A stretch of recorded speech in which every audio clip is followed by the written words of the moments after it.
वाले हैं आपको न्यूज़पेपर को, तो ये आपका दैनिक जागरण होगा। और स्पेशली जो है ये आपका 18 अगस्त का न्यूज़पेपर आपको देखने को मिलेगा। स्पेशली कुछ जो है वो नवीकरणीय ऊर्जा से रिलेटेड जो है ओएनजीसी का एक बड़ा दावा आया है, तो उसको देखेंगे। उसके अलावा जो है क्रूड ऑयल जो आपका इंडिया परचेज़ करता है, तो अब रुपये में भी वो क्या कर सकता है कि भुगतान कर सकता है, ठीक है ना। उसके अलावा भी बहुत सारे इंपॉर्टेंट आर्टिकल को हम लोग आज कवर करेंगे, ठीक है। तो चलिए आज देख लेते हैं हम लोग जो भी इंपॉर्टेंट आर्टिकल है उसको हम लोग कवर करने का कोशिश करते हैं। तो नवीकरणीय ऊर्जा पे जो है ओएनजीसी का एक बड़ा दावा आया है, तो इससे हम लोग रिलेटेड जो है वो देखेंगे। और आज जो है आपका दिल्ली एडिशन दैनिक जागरण को हम लोग करने वाले हैं, ठीक है ना। और डेट कौन सी, तो 18 अगस्त है।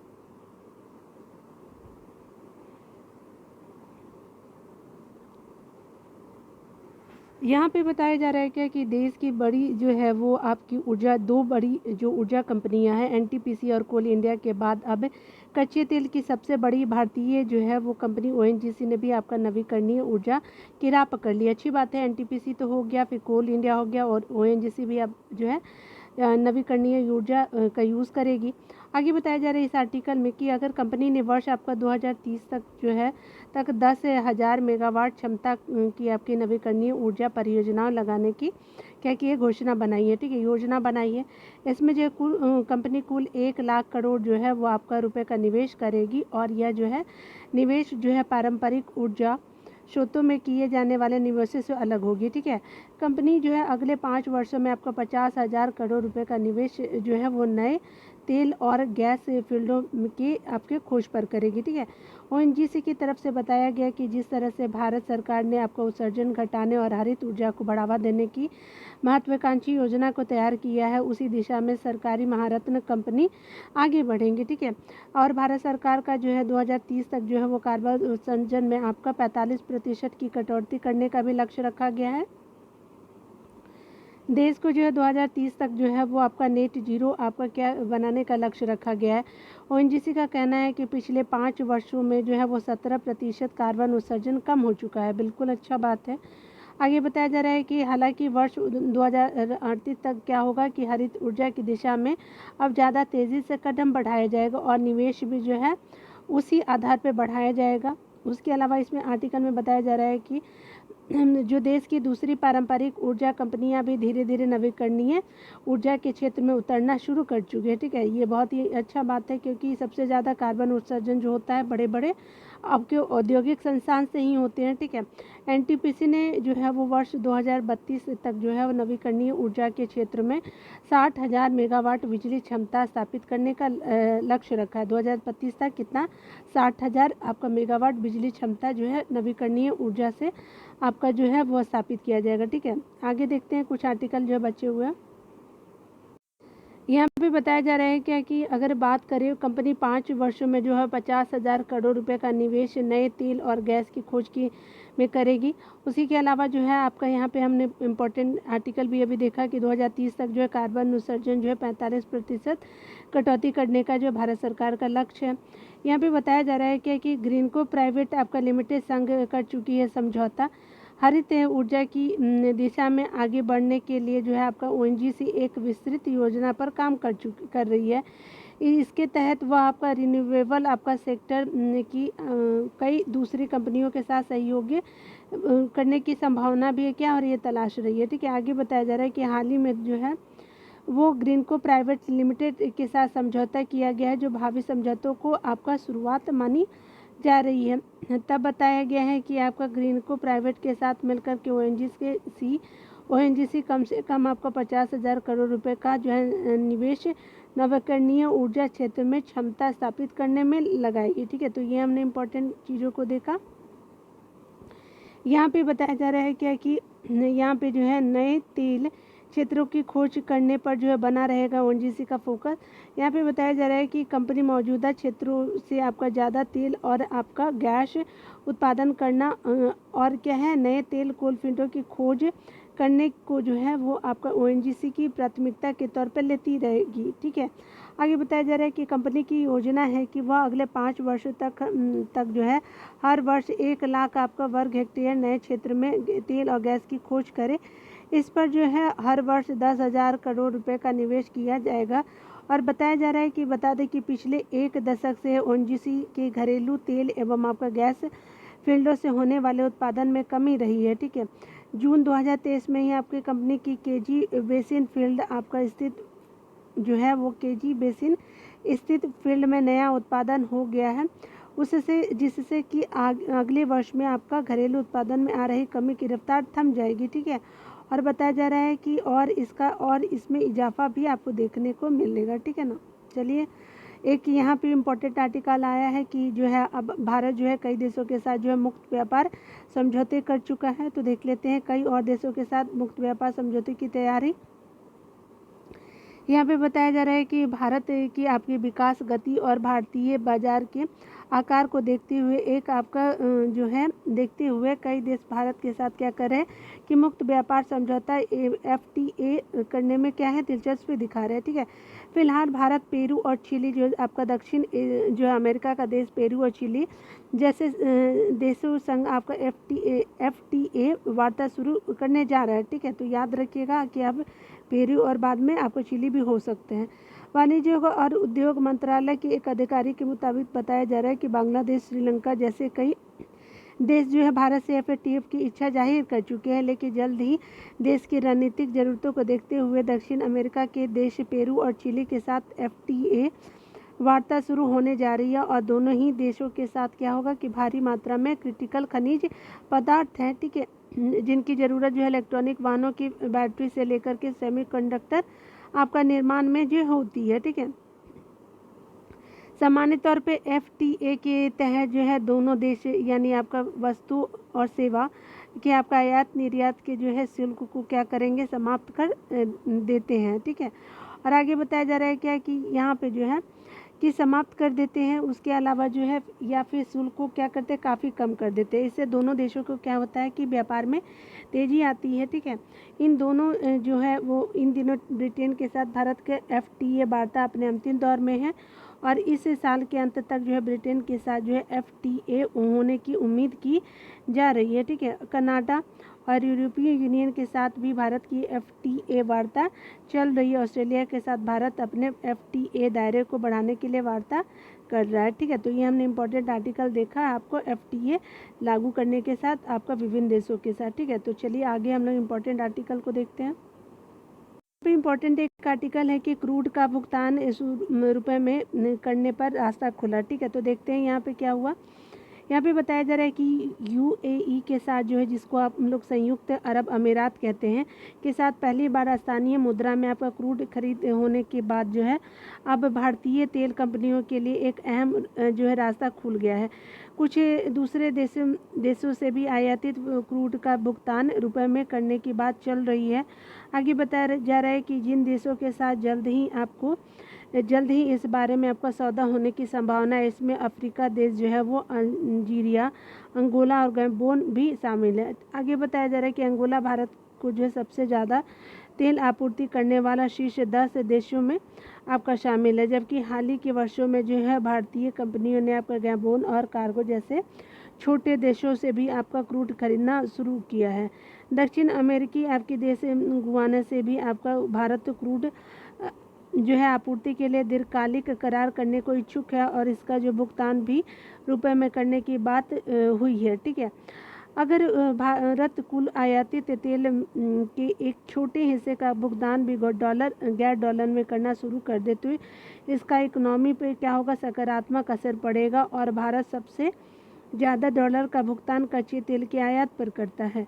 वर्ष 2022-23 में जो है भारतीय कंपनी ने तेल आयात के लिए आपका 157.59 अरब डॉलर का भुगतान किया है। और आगे बताया जा रहा है कि जब भी आपका अंतर्राष्ट्रीय बाजार में क्रूड महंगा होता है तो भारत की ज़्यादा डॉलर क्या होता है खर्च करने पड़ते हैं। इससे रुपए की कीमत घटती और देश में जो है महंगाई बढ़ाने में भी आपकी इसकी भूमिका होती है। ठीक है, तो ये हमने देख लिया।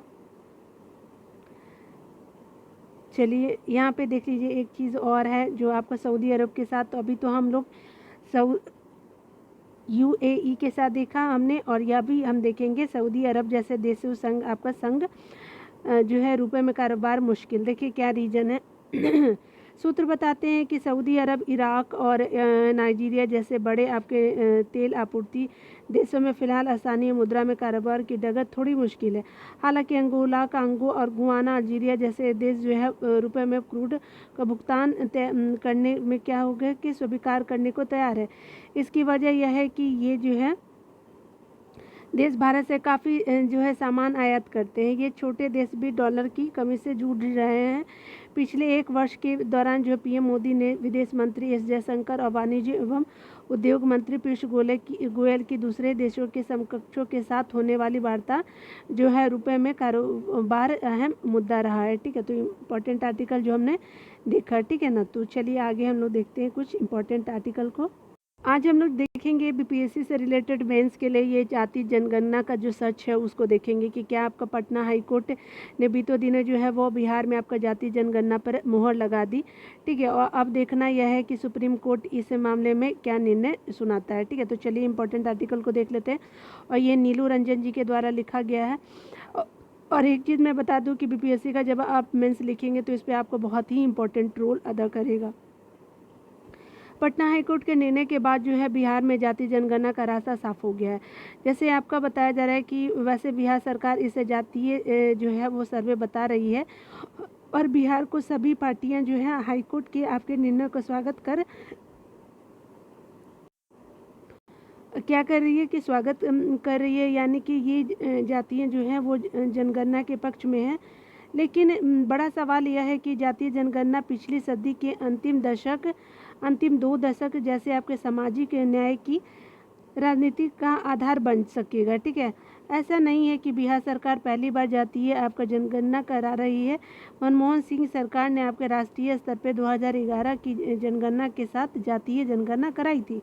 ठीक है, लेकिन जो आंकड़े सामने हैं उसे सार्वजनिक करने की हिम्मत न तो मनमोहन सिंह सरकार में दिखा पाई और न ही आपको मोदी सरकार।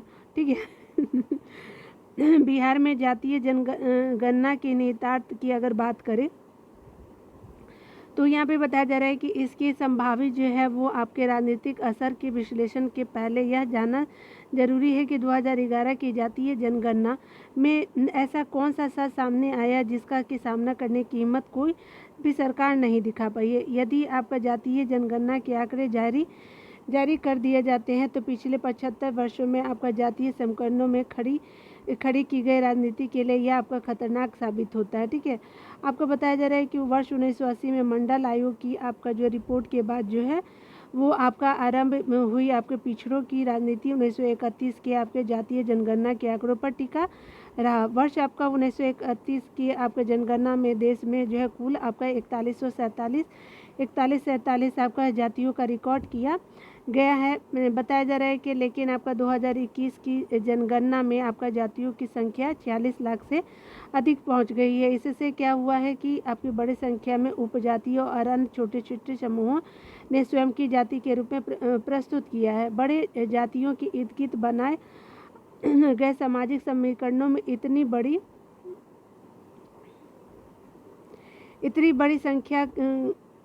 संख्या में जो है जातियों की आकांक्षाओं को समेटना आसान नहीं होता। छोटी जो संख्या वाले जाति भी जो है स्वयं के प्रतिनिधित्व को मांग कर सकते हैं और इसके नहीं पूरा होने की स्थिति में अगर बात करें तो दूसरी गोलबंदी में शामिल होने की जो है कोशिश कर सकते हैं। आगे बताया जा रहा है कि 2021 की अगर बात करें तो जातीय जनगणना के आंकड़े और आपका जो है और भी चौंकाने वाले हैं। ठीक है, चूँकि आपका ये आंकड़े सार्वजनिक नहीं किए गए इसलिए राज्यवार आंकड़ों के बारे में कोई जो है जानता नहीं है। लेकिन महाराष्ट्र के आपके आंकड़े जो है वो सीमित रूप से सामने आए हैं और ये सीमित आंकड़ा जो है 2011 की जातीय जनगणना के विस्फोटक नतीजे की वानगी भर है। ठीक है, ये आंकड़े स्वयं जो है केंद्र सरकार ने सुप्रीम कोर्ट में हलफनामा दाखिल करके दिया। वस्तुतः आपका मराठा आरक्षण की चल रही लड़ाई के बीच जो है वो महाराष्ट्र सरकार जो है ने आपका सुप्रीम कोर्ट में याचिका दाखिल कर 2011 के जातीय जनगणना के आंकड़े को जारी करने की मांग की थी। ठीक है, आगे बताया जा रहा है कि सरकार ने जो है वो कोर्ट को बताया कि ये जो है वो आंकड़े जो है सार्वजनिक करने लायक नहीं है। इसके अनुसार महाराष्ट्र को 10.3 करोड़ की जनसंख्या में आपका 2011 में आपका 4.28 लाख जातियाँ जो हैं वो दर्ज की गई हैं। ठीक है, इनमें से आपका 99% जातियाँ ऐसी हैं जिनकी संख्या 100 से भी आपकी कम थी। ठीक है, जबकि आपकी 2400 40 जातियों की जनसंख्या 8.82 लाख थी। ठीक है। इसमें जो बताया जा रहा है क्या कि 1.17 करोड़ यानी आपका 11% लोगों ने बताया कि उनकी कोई जाति नहीं है। बिना जाति वाले लोगों की यह आपका संख्या जातीय समीकरणों पर टिकी राजनीति की मैदान में ध्वस्त करने के लिए काफ़ी है। जाहिर है कि 2023 में अगर बात करें देश का जातीय ताना बाना वह नहीं है जो 1931 में हुआ करता था। ठीक है। वर्ष आपका 2011 में बताया जा रहा है कराई गई जातीय जनगणना का उद्देश्य भी वही था जो आपका बिहार में हो रही जातीय जनगणना को का है।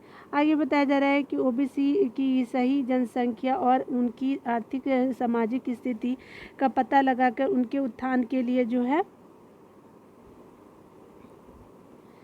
उत्थान के लिए योजनाएं बनाना है। और आपका क्या है, जाहिर है कि ओबीसी के उत्थान के उद्देश्य से ही की जा रही जनगणना का विरोध करने की हिम्मत कोई भी दल नहीं जुटा पा रहा है। ठीक है।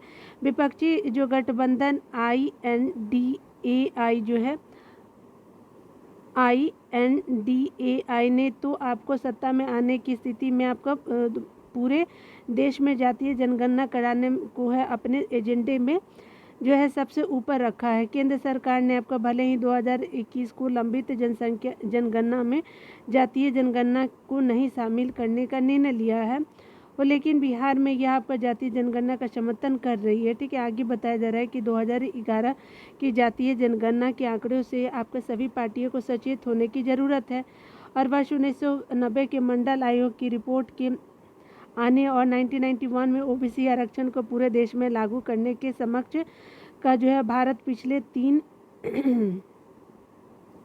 तीन दशकों में आपका काफ़ी बदल चुका है। ठीक है। नीतीश कुमार सरकार जो है वो आपका नीतीश सरकार जातीय जनगणना के इन खतरे को जानती है, इसलिए वह बिहार में लोगों को अपनी जाति बताने की छूट नहीं दी गई है। ठीक है। राज्य की आबादी को जो है 214 आपका जातियों में बांट दिया गया है और आपका हर व्यक्ति को उनसे एक जाति चुनने को कहा गया है।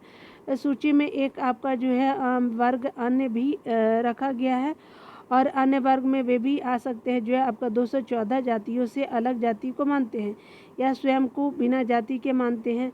चूँकि कानून केवल केंद्र सरकार को जनगणना करने का अधिकार देता है, इसलिए बिहार सरकार ने इसे जातीय सर्वे का नाम दे दिया है।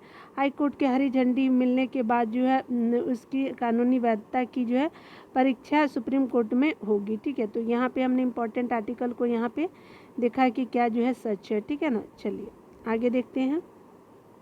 यहाँ पे एक आर्टिकल है आपका जनमानस में लोकप्रिय हो वैश्विक कूटनीतिक। ठीक है। किस तरह से आपका ग्लोबल रूप में आपका जो है कूटनीति का यूज़ करके इंडिया का डेवलपमेंट को बढ़ाया जाए, तो ये शिवेश प्रताप विदेश मामले के जानकार हैं, इनके द्वारा लिखा गया हुआ आर्टिकल को हम लोग यहाँ पे कवर करेंगे। ठीक है। तो चलिए देखते हैं यहाँ पे क्या लिखा गया। यहाँ पे बताया जा रहा है कि भारत वैचारिक विविधता से भरा हुआ देश है और साथ ही राजनीतिक विमर्श देश के लोगों को सबसे बड़ा मनोरंजन भी है। भारत में राजनीति का अर्थ केवल राजनीतिक दलों की बातों तक सीमित नहीं है, बल्कि भारत में जो है वो आपका राजनीति का विमर्श नीतियों, संस्कृति, अर्थव्यवस्था, सुरक्षा, मनोरंजन और कानून तक आपका व्याप्त है। ठीक है। इन सब के बीच अगर बात करें तो ये बीते एक दशक में एक बात और गौर करने लायक है कि विदेश नीति पर जो है वो देश के लोगों में एक व्यापक स्तर पर सहमति दिखाई पड़ती है। भारत के शत्रु और मित्र देशों के साथ साथ इनके प्रत्यक्ष एवं परोक्ष शत्रु एवं आपका मित्र भी भारत की व्यापक जनता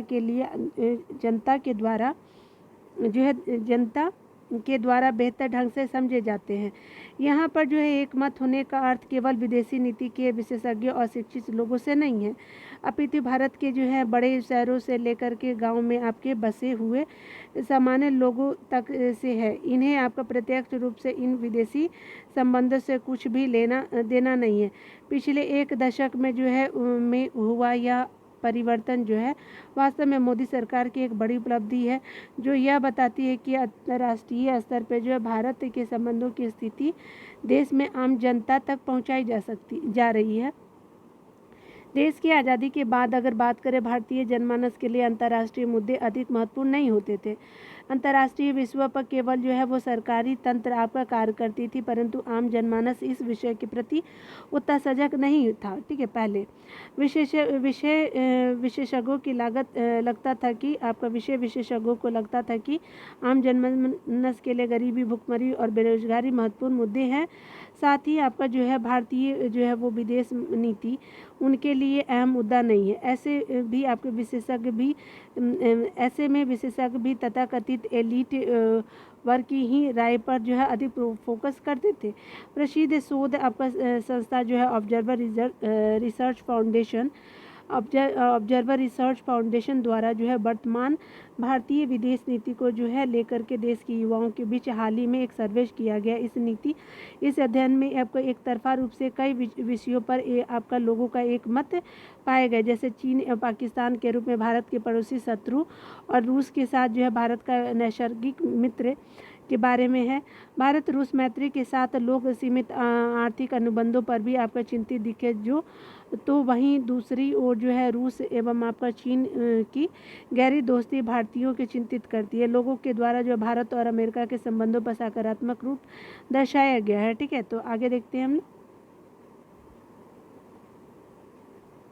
आगे बताया जा रहा है कि भारत सामान्य तौर पे जो है वो आपका अमेरिका और चीनी की आपसी प्रतिस्पर्धा में जो है तटस्थ रहता है, परंतु भारत के हितों के आधार पर 73% लोगों ने अमेरिका का पक्ष लेने का समर्थन किया। चीन, पाकिस्तान एवं आपका अफगानिस्तान को छोड़ करके शेष सभी पड़ोसी देशों को लोगों ने क्या किया कि भारत के लिए विश्वास पात्र माना। भारतीय नागरिकों को जो है वो द्वारा आपका कोविड, आतंकवाद और जलवायु परिवर्तन जैसे गैर पारंपरिक आपका जो विषयों एवं आपका दूसरे देशों से पैदा होने वाले सुरक्षा संकट की भी अब चर्चा की गई है। आपका लगभग जो है 91% भारतीय नागरिक जो है संयुक्त राष्ट्र में भारत की स्थायी सदस्यता के महत्वपूर्ण मानते हैं, और ये सब बातें यह सिद्ध करता है कि भारतीय जनता वर्तमान में विदेश नीति से अनभिज्ञ नहीं है, वो जानती है विदेश नीति के बारे में। यह अध्ययन इस तथ्य को साबित करता है कि परिवर्तनशील विश्व में भारत के हितों के साथ देश की जनता किस प्रकार से अपने विचारों में जो है परिवर्तन कर रही है। ठीक है, देखिए यहाँ पे बताया जा रहा है कि विदेश नीति की जो है लोकप्रियता के प्रमुख कारक है। विदेश नीति को अपने नागरिकों के बीच लोकप्रिय बनाने के पीछे जो मोदी सरकार के कुछ विशेष गुणों का महत्वपूर्ण योगदान है। साथ ही जो पिछले 10 वर्षों में जो है हुए कुछ स्मार्टफोन और इंटरनेट क्रांति ने भी इस क्षेत्र में क्या किया कि व्यापक योगदान देते हुए आपके बड़े शहरों में से लेकर के छोटे गांव तक जो है सभी को मुख्यधारा से जोड़ दिया है। ठीक है, एक संबंधित शोध रिपोर्ट के बारे में बात करें तो भारत की एक लगभग 68% जनसंख्या किसी भी समाचार को सबसे पहले स्मार्टफोन पर देख लेती है। इस तरह से हम यह भी कह सकते हैं कि इंटरनेट और स्मार्टफोन के कारण क्या हुआ है कि वैश्विक आपका जो समाचारों की जो पहुंच गांव तक भी हो चुकी है। वैसे इस मामले में जो है वो समाचार पत्रों का भी जो है व्यापक योगदान रहा है।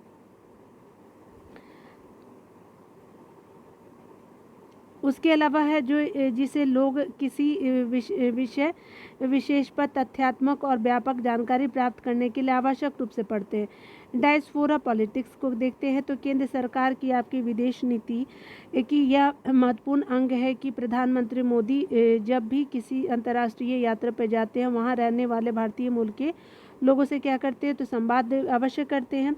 आगे बताया जा रहा है कि प्रधानमंत्री की सभी अंतर्राष्ट्रीय यात्राओं में सर्वाधिक चर्चा वहां के प्रवासी भारतीयों से मिलने की होती है। प्रवासी भारतीयों को अपनी जड़ों से जुड़ने और भारत के विश्वास में जो है उनका आपका योगदान सुनिश्चित करने के लिए प्रधानमंत्री उन्हें प्रेरित भी करते हैं।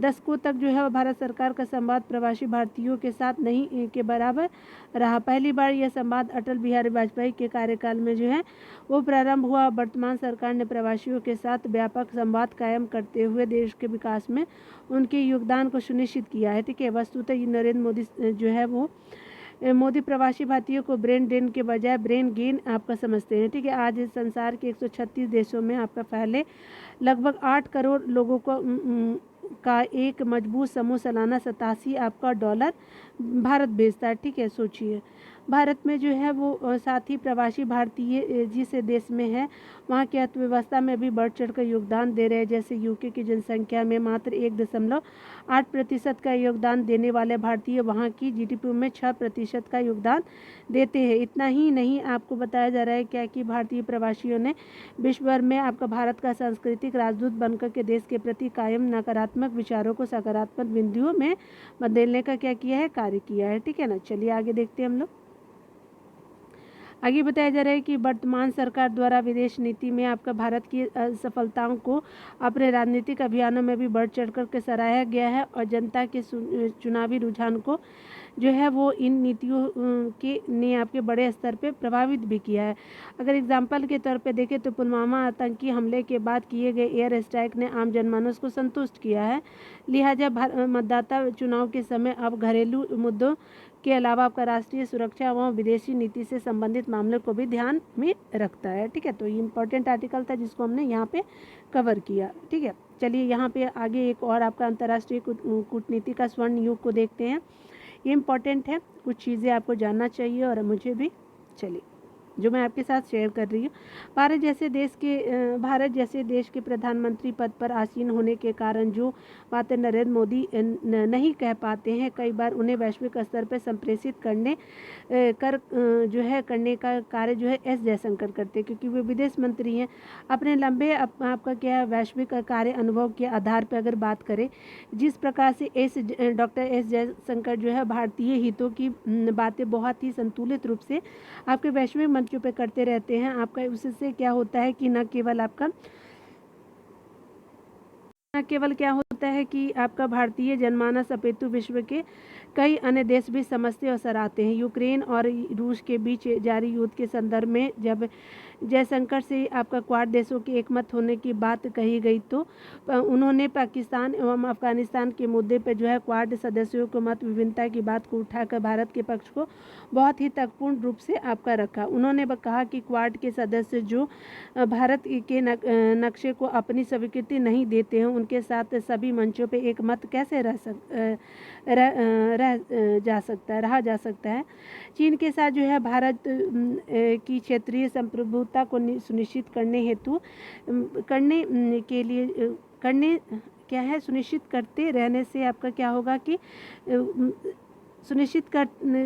रहने से लेकर के यूरोप और पश्चिमी विश्व के दोहरे मापदंडों की पोल खोलने वाले आपका जो हमारे जयशंकर जी जो है ने भारतीयों में एक नए तरह की क्या की आशा का संचार किया है। जयशंकर जो है वैश्विक संबंधों के माध्यम से जो है वो आपका भारत की जो है वो बढ़ती हुई स्थिति को समझा जा सकता है। भारत का जो आम जनमानस विश्वास करने लगा है कि वैश्विक मंचों पर भारत अब किसी भी तथाकथित महाशक्ति से आंखों से आंखें डालकर बात करता है, ठीक है। किसी भी जो है वो देश की विदेश नीति को सफल बनाने के लिए आपका दृढ़ अनुभवी गंभीर और परिपक्व व्यक्तित्व की आवश्यकता होती है। इसलिए जयशंकर इस मामले में आपका सर्वोत्कृष्ट आपका चेहरा है, ठीक है। वस्तुतः एक आपका बताया जा रहा है कि बेहतर आपका विदेश नीति वह होती है जो स्वयं के देश के भीतर भी एक परिवर्तन का नेतृत्व करे तथा हर नागरिक और देश की सुरक्षा सुनिश्चित हो सके। देश की बाह्य सुरक्षा के मुद्दे पर कूटनीति सदा एक समाधान कार्य करती है। एक उम्दा विदेश नीति आर्थिक मामलों में भी जो है देश के जो है विकास एवं गुणवत्तापूर्ण जो है जीवन को जो है सुनिश्चित आपका करने में मदद करती है, ठीक है। आगे बताया जा रहा है कि क्योंकि बेहतर विदेश नीति के द्वारा ही आपका निवेश तकनीकी तथा आपका मूल्यवर्धित अनुप्रयोगों का क्या है आयात सुनिश्चित हो पाता है, ठीक है। कोविड आपका महामारी तथा आपका यूक्रेन रूस युद्ध के आरंभिक दौर में जो है हमने प्रत्यक्ष अनुभव किया है कि किस प्रकार से एक सदी हुई आपका विदेश नीति किसी देश या उसके जनमानस को प्रभावित कर सकती है, ठीक है। देखिए आगे बताया जा रहा है इसमें आपका कि वर्तमान में जो है भारत की विदेश नीति में जिन आपका महत्वपूर्ण बिंदुओं पर काम हो रहा है उनमें जो है सबसे पहला भारत के बारे में एक स्थापित वैश्विक मान्यता को परिवर्तित करना। दूसरा किसी भी साझेदारी में जो दोनों में बराबरी का संभावना होना चाहिए। साथ ही जो है किसी कमज़ोर या आवश्यक बिंदु पर सौहार्दपूर्ण समीकरण आपका स्थापित करना। यह बिंदु जो है हमें भारत की आपकी कोविड डिप्लोमेसी में दिखाई दी है। तीसरा, किसी भी साझे आपका जो वैश्विक एजेंडा और संयुक्त राष्ट्र के लक्ष्यों का नेतृत्व करना। उसके अलावा जैसे आपका जलवायु परिवर्तन के मुद्दे पे भारत का प्रदर्शन। चौथा जो है वो विदेश नीति और संबंधों को अपने घरेलू विकास की ओर केंद्रित करना। और पांचवा जो है विदेश नीति की संकल्पना को जो है सर्वजन आपका केंद्रित रखना। ठीक है, जैसे आपका यूक्रेन और रूस के बीच आपका जारी युद्ध से पैदा हुए वैश्विक संकट के कारण क्या होता है कि भारतीय जनता की सुविधा का ध्यान रखते हुए भारत द्वारा जो है रूस से आपका तेल खरीदने का निर्णय लिया जाना हो गया। उसके अलावा जो छठा और सबसे अंतिम, आप अपनी सांस्कृतिक परंपरा एवं आपका विचारों को अपने व्यवहार में परिवर्तित करना तथा आपका अंतर्राष्ट्रीय विमर्श को इन बिंदुओं को जो है प्रभावित करना। योग एवं आपको बताया जा रहा है एवं आयुर्वेद इनके सबसे सटीक उदाहरण कहे जा सकते हैं। ठीक है, और ये शिवेश प्रताप जी के द्वारा इम्पोर्टेंट आर्टिकल आपको देखने को मिला। ठीक है ना, चलिए आगे हम लोग देख लेते हैं।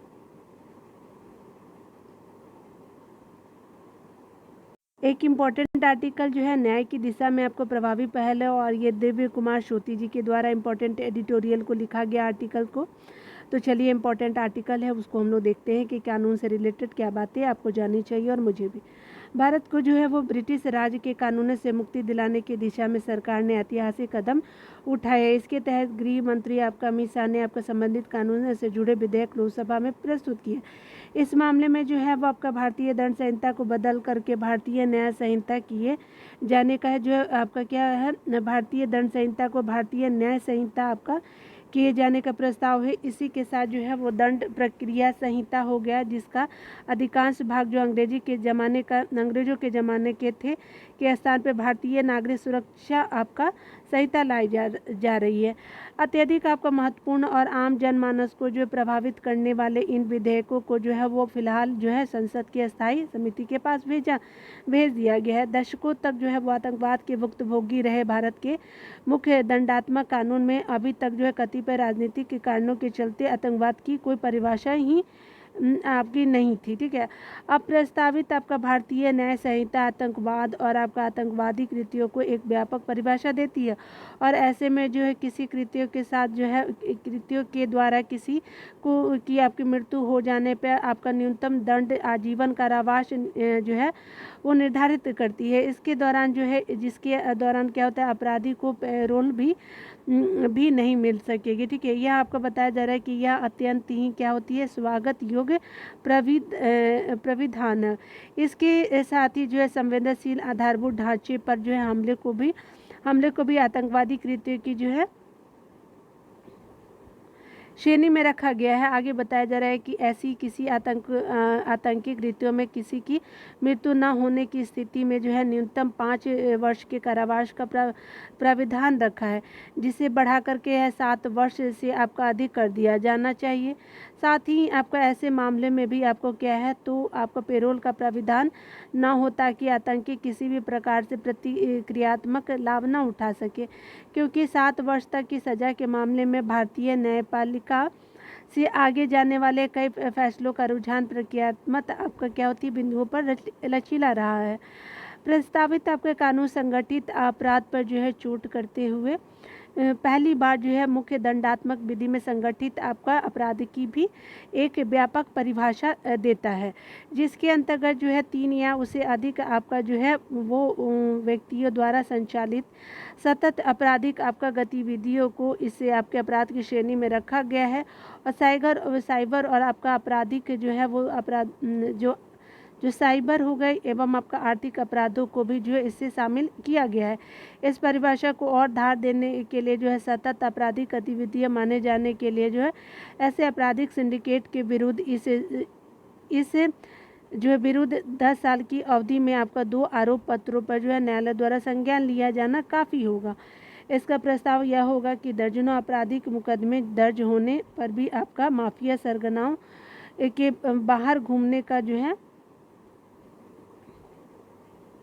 चलन समाप्त हो जाएगा। साथ ही आपका किसी प्रदेश में आपका संगठित अपराध के विरुद्ध विशेष कानून न होने पर भी आपकी भारतीय न्याय संहिता के अंतर्गत माफिया तत्वों पर कार्रवाई की जा सकेगी।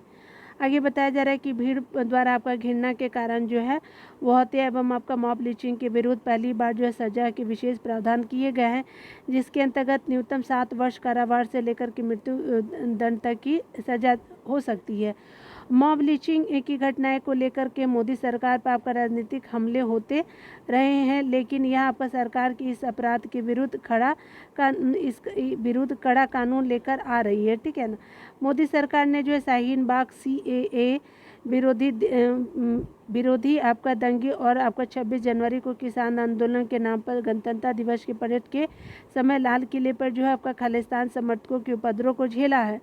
ये आपका तथाकथित आंदोलन ऐसे समय पर हो रहे थे जब आपका देश कोविड महामारी से जूझ रहा था, या फिर आपका देश जो है चीन जो है वो या फिर चीन के साथ युद्ध के लिए कगार पर खड़ा था। ऐसे गंभीर समय में जो है वो दिल्ली को घेर करके रखा गया था और उसके कई हिस्सों का संपर्क बाकी देशों से कटा था। शाहीन बाग धरने के समय तो पूर्वोत्तर भारत को जो है देश के काट डालने की आह्वान भी किए गए। उसके अलावा नए कानूनों में आपको ऐसे देश विरोधी गतिविधियों से निपटने के लिए प्रावधान किए गए हैं जिनके अंतर्गत भड़काऊ भाषणों द्वारा देश की एकता और अखंडता को खतरे में डालने के लिए लोगों को भड़काने या फिर विध्वंसक गतिविधियों के लिए उकसाना अब जो है दंडनीय अपराध होगा। इसके लिए जो है 7 वर्षों से लेकर के आजीवन कारावास तक की सजा होगी। राष्ट्रीय सुरक्षा की चुनौतियों को देखते हुए ये सभी जो है वो सराहनीय कदम है, परंतु कुछ अन्य मामलों से आपका जुड़े कुछ प्राविधानों पर जो है और गहन चिंतन की आवश्यकता है। ठीक है। जैसे आपका बताया जा रहा है क्या कि जैसे कि आपका भारतीय जो है वो आपका जैसे कि आपका भारतीय न्याय संहिता की धारा 195 का चौथा उपबंध ऐसी झूठी या फिर भ्रामक सूचनाओं के प्रचार प्रसार को दंडनीय बनाता है। ठीक है। जिससे कि देश की एकता अखंडता या फिर आपका सुरक्षा के लिए आपका खतरा उत्पन्न होता हो। इस प्राविधान को जो है वर्तमान भाषा के अनुसार आपराधिक मंशा होना आवश्यक नहीं है। साथ ही तौर पर आपका फेक न्यूज़ से आपका क्या होगा निपटने के लिए जो है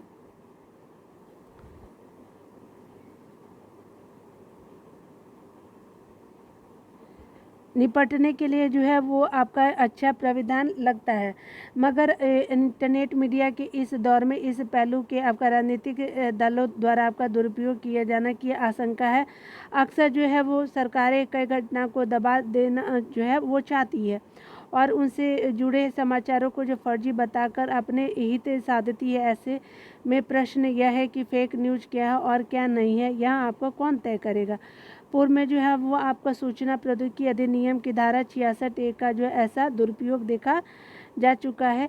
इस प्रकार आपको 194 का भाग 2 में ऐसे किसी भी कृत्य को दंडनीय माना गया है जिसके द्वारा जो समूहों जातियों अथवा आपका संप्रदायों के बीच तनाव उत्पन्न होता हो। भारत में जो है वो कई ऐसे आपका मत मजहब है जो तमाम कुरीतियों और अंधविश्वासों से भरे हैं, परंतु उनकी आलोचना की स्थिति में वे मारकाट पर उतर आते हैं। ऐसे में उनके सुधार हेतु कही गई कोई बात या आलोचना भी आपका अपराध की श्रेणी में आ जाएगी, जो भारत की जो सामाजिक उन्नति के लिए सही नहीं है। इसी प्रकार नए आपको कानूनों में जो है पशुओं से आपका अप्राकृतिक लैंगिक संबंध बनाने के दंडनीय बनाने वाला कोई प्रावधान नहीं है, जबकि ऐसे संबंध गंभीर संक्रामक रोगों के कारण बन सकते हैं। ऐसे कुछ अपराध सांप्रदायिक तत्वों द्वारा उन पशुओं के खिलाफ गलत मंशा से भी किए जाते हैं जिनके प्रति दूसरा समुदाय आस्था रखता है। ठीक है। इन प्रावधानों पे जो है वो आपका पर पूर्ण विचार और उन्हें अधिक युक्ति संगत बनाना हमारे लिए सामाजिक और अनुभवों को ध्यान में रखते हुए आवश्यक है। इससे ये क्या होता है कि न्यायिक सुधार और सार्थक बनेंगे। ठीक है। और ये जो है आपके लेखक जो हैं वो स्पेशली सामरिक विश्लेषक है, तुलनात्मक विधि के जानकार भी हैं। ठीक है ना। तो हमने देखा इम्पोर्टेंट आर्टिकल को। इस आर्टिकल में जो है वो विकसित भारत के मार्ग की चुनौतियों को देखेंगे और ये जो है वो डॉक्टर ब्रजेश कुमार तिवारी जी के द्वारा लिखा गया। चलिए यहाँ पे देख लेते हैं इम्पोर्टेंट में क्या बताया जा रहा है। इस आर्टिकल आर्टिकल में बताया जा रहा है कि भारत सरकार के अमृत काल में प्रवेश कर गया है और वर्ष 2047 तक के इस कालखंड में देश हर क्षेत्र के लिए आपका नया लक्ष्य निर्धारित कर रहा है और उन्हें प्राप्त करने के लिए योजना बना रहा है। भारत का सपना है कि इस दौरान वह विकसित देश बने। ठीक है, इस अवसर पे जो है भारतीय अर्थव्यवस्था के आपके अब तक के सफ़र पर एक नज़र डालना उचित होगा। 15 अगस्त 1947 को भारत के एक स्वतंत्र राष्ट्र बनने के साथ ही इसकी अर्थव्यवस्था के पुनर्निर्माण की शुरुआत भी हुई थी। अंग्रेज जो है अपने पीछे आर्थिक रूप से कमज़ोर और अस्थिर भारत छोड़ गए थे और जो वर्ष 1947 में आपका भारत की जीडीपी सकल घरेलू उत्पाद या फिर कुल आय का 2.7 लाख करोड़ रुपए और जनसंख्या 34 करोड़ रुपए थी। कैम्ब्रिज के इतिहासकार एंगर मेडिसन के अनुसार अगर बात करें तो वैश्विक आय में आपका भारत की हिस्सेदारी 1700 में जो है वो आपका 22.6% और यूरोप की जो है वो 23.3% के बराबर से घट के 1952 में क्या हुआ कि मात्र 3.8% रह गई थी। आगे बताया जा रहा है कि इसे देखते हुए कई विदेशी जो विशेषज्ञ एकजुट रहने की भारत की क्षमता पर संदेह जताने लगे थे। तब भारतीय नेता भी चिंतित थे कि कहीं व्यापार और निवेश के माध्यम से विदेशी शासन आर्थिक नियंत्रण के बहाने वापस न कर ले, ठीक है, बहाने वापसी न कर ले। ऐसी स्थिति को जो है रोकने के लिए आपका पिछले 76 वर्ष में जो भारत ने आर्थिक स्वतंत्रता को अपनाया और आपका निर्धारित लक्ष्यों को प्राप्त करने के लिए पंचवर्षीय योजना को तैयार करने के साथ साथ आपका आर्थिक आत्मनिर्भरता की दिशा में काम किया। आज जो है देश की जीडीपी लगभग 375 लाख जो है वो करोड़ हो गई है। वर्ष 1991 में जो है वो शुरू की गई आपके पहली पंचवर्षीय योजना कृषि उत्पाद को बढ़ावा देने तथा कृषि एवं सिंचाई पर केंद्रित थी। 1956 में शुरू की गई आपकी दूसरी पंचवर्षीय योजना ने भारत की दीर्घकालिक विकास आवश्यकता को पूरा करने के लिए जो है आर्थिक और आधुनिकीकरण की नींव रखी थी। कि आगे बताया जा रहा है क्या कि पंडित जवाहरलाल नेहरू के बाद प्रधानमंत्री बने लाल बहादुर शास्त्री ने हरित क्रांति और आपका श्वेत क्रांति को प्रोत्साहन दिया। सार्वजनिक वितरण प्रणाली जिसको पीडीएस की आपका जो है वो सुविधा के उद्देश्य से 1965 में क्या हो कि भारतीय खाद्य निगम एफसीआई की स्थापना की। कब? 1965 में। हरित क्रांति के परिणाम स्वरूप 1978-79 से मतलब 1978 और 1979 में 13.1 करोड़ टन का रिकॉर्ड अनाज उत्पादन हुआ। इससे जो है भारत को जो है दुनिया के जो है वो सबसे आपका बड़े आपका कृषि उत्पादक में से एक के रूप में स्थापित किया। पिछले सदी का 7वां दशक भारत के विभिन्न आर्थिक चुनौतियां भी लेकर आई और पिछले रुपए के अवमूल्यन ने विभिन्न उपभोक्ताओं और वस्तुओं की कीमतें बढ़ा दी थी। और 19 आपका जुलाई 1969 को क्या होता है कि तत्कालीन जो पीएम थे और वित्त मंत्री इंदिरा गांधी ने देश के 14 राष्ट्रीय बैंकों का क्या किया कि 14 बड़े बैंकों का राष्ट्रीयकरण का फैसला किया, जिसका उद्देश्य जो अकेले बड़े व्यवसायों के विपरीत बैंकों द्वारा कृषि क्षेत्र को दी गई ऋण को बढ़ाना था। आगे बताया जा रहा है कि वित्त वर्ष 1985 से 86 में आम बजट में प्रत्यक्ष करों को कम करने जैसे कुछ सुधार किए गए। ठीक है, चलिए आगे बताया जा रहा है क्या कि देश में जो है सूचना प्रौद्योगिकी और संचार क्रांति लाने के लिए पूर्व पीएम राजीव गांधी को व्यापक रूप से श्रेय दिया जाता है। जब आपका पीवी नरसिंह राव ने जो है 1991 में प्रधानमंत्री के रूप में पदभार संभाला तब उन्होंने एक नई आपके औद्योगिक नीति की घोषणा की, जिसने जो है उदारीकरण, निजीकरण और आपका जो है वैश्वीकरण पर जोर दिया। इससे भारत की विकास दर आपका प्रत्यक्ष विदेशी निवेश और प्रति व्यक्ति आय में क्या हुई कि वृद्धि हुई। अटल बिहारी वाजपेयी ने जो है देश की आधारभूत संरचना पर ध्यान दिया। उनकी स्वर्णिम आपका चतुर्भुज योजना ने आपको चेन्नई, कोलकाता, दिल्ली और मुंबई हाईवे नेटवर्क से जोड़ा। प्रधानमंत्री जो है सड़क योजना से आपका शहर एवं ग्रामीण आपके अर्थव्यवस्था को मजबूत किया। मनमोहन सिंह के कार्यकाल में राष्ट्रीय ग्रामीण रोजगार आपका गारंटी अधिनियम एवं खाद्य सुरक्षा अधिनियम अस्तित्व में आया। उन्होंने ग्रामीण रोजगार और क्या किया कि जिन्होंने आपका ग्रामीण रोजगार और गरीबी को मजबूती दी। ठीक है, उसके अलावा जो है वो आपका जो है आर्थिक प्रगति के एक नए युग की शुरुआत करने के लिए प्रधानमंत्री नरेंद्र मोदी ने योजना आयोग की जगह आपका NITI Aayog, national institute for आपका ट्रांसफॉर्मिंग इंडिया का गठन किया, जो नीति आयोग के नाम से जाना जाता है। Make in India, skill India, digital India, GST देश की अर्थव्यवस्था को लगातार जो है मजबूत बना रहे हैं। इंफ्रास्ट्रक्चर में काफ़ी सुधार हुआ है और कभी तीसरी दुनिया का देश कहा जाने वाला जो है वो भारत अब दुनिया की तीसरी जो है वो आपका क्या है तो बड़ी अर्थव्यवस्था बनने जा रहा है। ठीक है, लाल फीताशाही पद्धति को बदलते हुए जो पीएम नरेंद्र मोदी जो है व्यक्तिगत रूप से कार्यक्रमों की प्रगति की निगरानी और समीक्षा करते हैं। ठीक है, और जाहिर है कि आज़ादी के बाद जो है वो बाद से हम अपनी यात्रा में बहुत आगे बढ़ चुके हैं, लेकिन 2047 तक जो है एक विकसित समाज बनाने के लिए अभी भी बहुत कुछ किया जाना बाकी है।